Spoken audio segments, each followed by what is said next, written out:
Party నిర్మాణ సారథులు సమాచార సేకరణ కమిటీ కార్యాచరణ సమావేశానికి వచ్చేసిన జనసేన పార్టీ సీనియర్ నాయకులు, మంత్రులు, ఎమ్మెల్యేలు, పరిశీలకులు, సీనియర్ నాయకులు, సాధక్స్ అందరికీ నా హృదయపూర్వక నమస్కారాలు.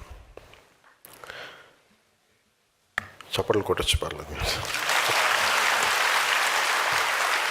ఏది సందేహంతో చేయకండి, నిస్సందేహంగా చేయండి. గత సంవత్సరం మన 12.5 లక్షలు ఉన్న జనసేన పార్టీ సభ్యత్వం ఈ సంవత్సరం దాదాపు 22 లక్షలకి చేరింది. అంటే అందరూ క్షేత్రస్థాయిలో బలంగా జనసేన పార్టీని ప్రజల్లోకి తీసుకెళ్లారు.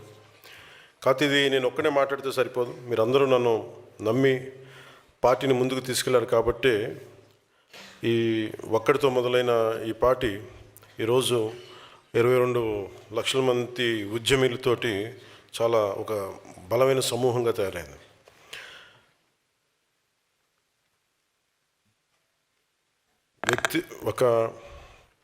ఎప్పుడు ఒక వ్యవస్థ నిర్మించాలి అంటే వ్యక్తే మొదటి కదులుతాడు. ఒక ఇలాంటి భావజాలం కావాలి, ఇలాంటి వ్యవస్థ కావాలనుకున్నప్పుడు ఆ వ్యక్తే ముందుకు వస్తాడు. ఫస్ట్ వ్యక్తులు వ్యవస్థను నిర్మిస్తారు, ఆ వ్యవస్థ వ్యక్తులను నిర్మించాలి, నాయకులను తయారు చేయాలి. సో దాంట్లో భాగంగా ఒక 2014 మనం మొదలుపెట్టింది, నేను ఒక్కడిని మొదలుపెట్టి కొద్దిమంది జాయిన్ అయ్యి అలా ఈ రోజున ఒక మనకి ఎమ్మెల్యేలు కావచ్చు, 22 లక్షల మంది సభ్యులు కావచ్చు, ఉద్యమీ సభ్యులు కావచ్చు, సాధక్స్ కావచ్చు, 17,000 మంది సాధక్స్ కావచ్చు, మంత్రులు కావచ్చు, ఎంపీస్ కావచ్చు, ఎమ్మెల్యేలు కావచ్చు. మనం అధికారంలో భాగస్వామ్యం చేయగలిగామంటే మనం నమ్మిన సిద్ధాంతాన్ని ఎన్ని ఒడిదుడుకులు ఉన్నా తట్టుకొని నిలబడ్డాం. కాబట్టి ఈ రోజున ఇంత సాధించగలిగాం. సమస్య ఏమొస్తుందంటే మనకి ఎంత చేసినా సరిపోదు. పార్టీ నిర్మాణం వెంటనే కమిటీలు వేసేయండి అంటే ఒక గొప్ప నిర్మాణం కట్టడానికి చాలా బలమైన ముడిసరుకు కావాలి. ఏదో ఒక చిన్నపాటి తేలికపాటి కడదామంటే ఏదైనా తీసుకోవచ్చు ముడిసరుగ్గా. అలాగే ఒక మామూలుగా పార్టీని నడిపేద్దామంటే చాలామంది తీసుకుని నడిపేయచ్చు. చాలామంది పార్టీస్ పెట్టారు ఇప్పటిదాకా.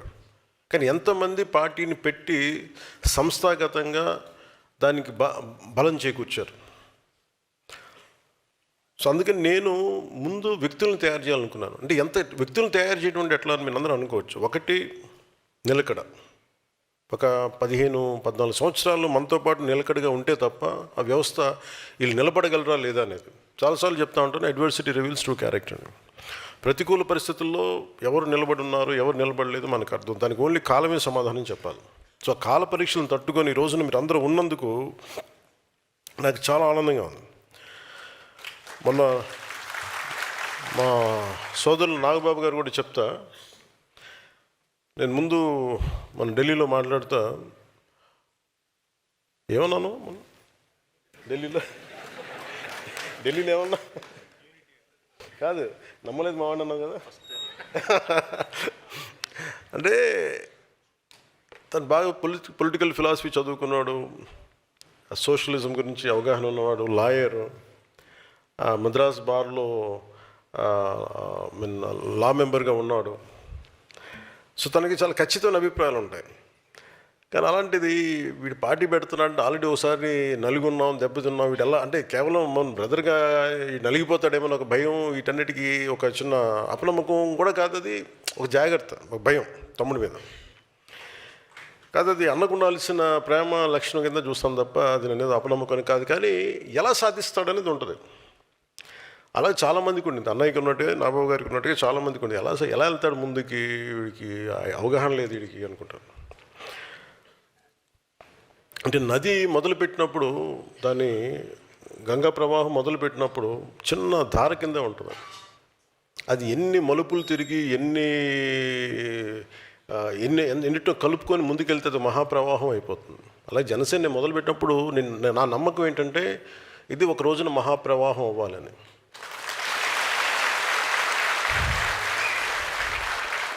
కాదు, ఇంకా మనం ప్రవాహం అవ్వాలి.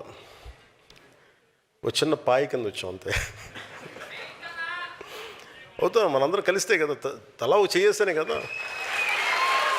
సో అది ఈరోజు మనం మొదలుపెట్టాం. అంటే నేను ఎందుకు ఈజీగా పెట్టేసి ఉండొచ్చు, ఒక 10 మంది నాయకులను పెట్టేసి మీరు నడిపేయండి పార్టీ అంటే నడపచ్చు.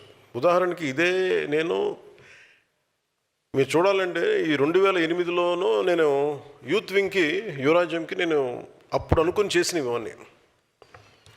అంటే ఒక బలమైన పార్టీ ఎలా ఉండాలని చేసుకున్నప్పుడు ఆ రోజు నేను కొంత చేయగలిగాను, కానీ అది యూత్ వింగ్ కాబట్టి నేను మొత్తం అప్లై చేయలేకపోయినా, చేయకూడదు కూడా.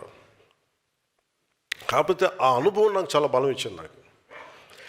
ఇప్పుడు మీరు అనుకోవచ్చు తెలంగాణలో మా నాయకులు ఎవరు లేరు, ఎమ్మెల్యేలు లేరు, ఎంపీస్ లేరు, మరి ఎందుకు ఉంది పార్టీ? ఉన్నది 1,00,000 మందే కావచ్చు 4 కోట్ల జనాభాకి. ఎంత బలంగా మాట్లాడతారు చూడండి. దేనికేనంటే ఒక భావజాలాన్ని నమ్ముకుంటే మనుషులు ఎంత బలంగా కొట్లాడగలరు, ఎంత బలంగా పోట్లాడగలరు అనేది తెలంగాణ జనసేన మనకి యూత్ చూపించాను. అంటే నేను ఎందుకు చెప్తాను అంటే, if you believe in certain ideology, నమ్మితే మటుకు ఎంత స్థాయికి వెళ్ళొచ్చు అని అనడానికి తెలంగాణ మన జనసేన నిదర్శనం దానికి. ఇంకా అలాంటిది మనకి నమ్మారు కాబట్టి ఈరోజు ఇంతమంది ఎమ్మెల్యేలు ఎంపీలు ఇచ్చారు. ఓడిపోయిన తర్వాత కూడా నిలబడ్డారంటే దానికి ఆంధ్రప్రదేశ్కి నేను మన జనసేనకి నిలబడ్డ మద్దతుదారులకి, మన జన సైనికులకు కావచ్చు, మన వీర మహిళలకు కావచ్చు, నాయకులకు, ప్రతి ఒక్కరికి నిలబడ్డ ప్రతి ఒక్కరికి పేరు పేరున ధన్యవాదాలు తెలుపుకున్నాను. ఇది నా కోరిక ఏముందంటే, చాలా సంవత్సరాల నుంచి నేను చెప్తాను, కొంతమంది నాయకులకి చెప్పాను, మీరు అర్థం చేసుకోండి, కొంచెం కమిటీలు వేయండి అని చెప్తా ఉంటాను. సమస్య ఎక్కడ ఉంది అంటే, అర్థం చేసుకునేవాళ్ళు లేరు. ఏమంటావు?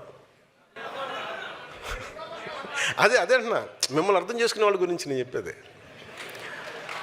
మిమ్మల్ని అర్థం చేసుకునే అంటే, ఇప్పుడు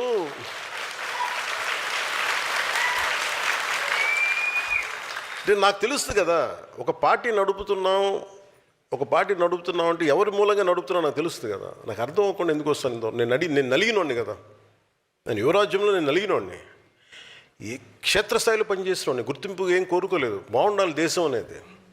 నేను అప్పుడు అనుకున్న పార్టీకి నేను చేద్దామని ఒక బలంతో ఉన్నాను. ఇది ఎందుకు సాధక్స్ని ఎందుకు పెట్టానంటే, మీరు కన్సిస్టెంట్గా మీరే, అంటే ఉదాహరణకి నేను ఎందుకు ఒక కులానికి ప్రతిపాదించను, ఒక కులానికి ఎందుకు పదే ఎందుకు మాట్లాడతానంటే, మీకు ఒక మచ్చుతునికి కొన్ని ఉదాహరణలు చెప్తాను. భీమిలీలో ఒక టీ షాప్ నడిపే దేవర శివ, రాజమండ్రిలో యువరాజ్యం నుంచి ఉండిపోయిన ఒక అచ్యుతరాయుడు, అవనగడ్డలో పార్టీ కోసం ప్రభుత్వ ఉద్యోగం వదిలి వచ్చేసిన గుడివాక్ శేషుబాబు కానీ, నరసరావుపేటలో ఒక వెల్డర్ మన మునీఫ్ హసన్ కానీ, చిత్తూరు జిల్లా మాజీ సైనికుడు బి కుమార్ కానీ, అనకాపల్లి ఆటో డ్రైవర్ మట్టు దామోదర్ కానీ, మైసూరావారిపల్లి రాయలసీమలో జనసేన తొలి మహిళా సర్పంచ్ సంయుక్త గారు కానీ, మన తెనాలిలో టైలర్ వి శివనాగరాజు గారు కానీ. శివనాగరాజు గారు మీరు ఎక్కడ ఉన్నారు? ఇక్కడ మొన్న మీరు మిమ్మల్ని పిలవలేదని బాధపడ్డారంట కదా, మన సాధక్ మీటింగ్స్కి మిమ్మల్ని పిలవలేదని అందుకే పిలిచాను మిమ్మల్ని. అంటే ఇది ఎందుకు చెప్తున్నా అంటే, మీరు బాధపడితే నాకు తెలుస్తుందని చెప్పడానికి చెప్తున్నా. అంటే నా కోరిక ఏంటంటే, కూర్చోండి ప్లస్, అంటే వాళ్ళు చూడండి వాళ్ళు ఎలా చేశారంటే, నాకు బలం అదే. నేను ఎందుకు కమిటీల మీద ఇంత తప్పన పడ్డానంటే, మన సగటు మధ్యతరగతి నుంచి పెరిగిన వాళ్ళం మనందరం. సో మధ్యతరగతి బాధలు ఎలా ఉంటాయో తెలుసు. ఒక మధ్యతరగతి మనిషి దేశం కోసం పనిచేస్తా, ఎవరి చెడు కోరుకోడు, ఇంకో కులం పోవాలని కోరుకోడు, ఇంకో మతం దుర్మార్గం అయిపోవాలని కోరుకోడు, తను బాగుండాలని కోరుకుంటాడు, అందరూ బాగుండాలని కోరుకుంటాడు. ఏదో రోజుకి ఇంత ఈ పూట గడిస్తే చాలు, పిల్లల్ని బాగా చూసుకుంటే చాలు, ఇలాంటి చిన్నపాటి మధ్యతరగతి ఆశల మధ్యలో ఉండే వాళ్ళ ఆశయాలు నలిగిపోతా, చిన్నపాటి కోరికలు నలిగిపోతా ఉంటే సహజంగానే కోపం వస్తుంది. ఎవరికి చెప్పుకోవాలో తెలియదు. అలాంటి సగటు మనిషికి ఉండే కోపం నాకు ఉంది. సో వాటన్నిటినీ ఒక ఆలోచనలో పెట్టి, ఒక క్రమంలో పెట్టి, గ్రేట్ ఐడియాలజీగా అంటే మనం దీని మీద వాల్యూమ్స్ ఆఫ్ బుక్స్ రాయొచ్చు అంటే రాయొచ్చు. కొంతమంది మేధావులకి ఇస్తే చాలా గొప్ప మన 7 సిద్ధాంతాల గురించి చాలా చాలా పుస్తకాలు రాయొచ్చు. కానీ నేను పెట్టుకుంది ఏంటంటే చాలా తేలిగ్గా ఉండాలి. అందరికీ చదివేంత మన శివనాగరాజు గారికి ఒక పుస్తకాలు చదివేంత లక్ష్యం ఉండకపోవచ్చు. కానీ ఆయనకి ఏం కావాలి? ఒక ఏకవాక్యంలో ఒక భావాన్ని చెప్పగలగాలి. ఆయన కులాల ఐక్యత గురించి నాగరాజుకి అవగాహన ఉన్నంతగా మిగతా వాళ్ళకి ఎంత అవగాహన ఉంటుందో నాకు తెలియదు. ఎందుకంటే బట్టలు కుట్టేటప్పుడు తను ఏ